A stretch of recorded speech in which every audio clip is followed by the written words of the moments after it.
Gələcəkdə süni intellekt insanlardan gizli qərarlar verə bilər. Bəlkə proses artıq başlayıb.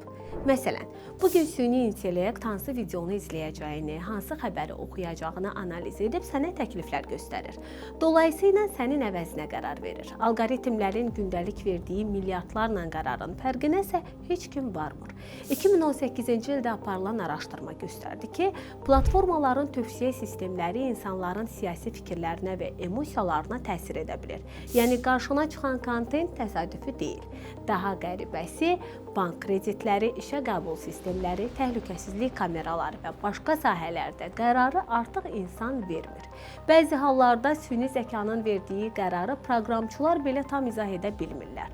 Buna Black Box AI deyirlər. İndi təsəvvür elə ki, gələcəkdə süni zəka sənin zəif nöqtələrini, vərdişlərini, qorxularını və nəyi seçəcəyini səndən daha yaxşı bilir. Nə baş verəcək?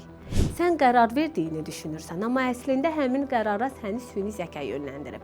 Mütəxəssislər narahatdırlar ki, super güclü AI sistemləri gələcəkdə insanlardan gizli məqsədlər formalaşdıra bilər. Yəni, insan üçün işləyirəm deyib, əslində öz hədəflərini qorumağa çalışa bilərlər. Hələlik bu tam sübut olunmayıb, amma bir şey dəqiqdir. Süni intellekt artıq sadəcə alət deyil. O, insan davranışına təsir edən görünməz bir qüvvəyə çevrilir.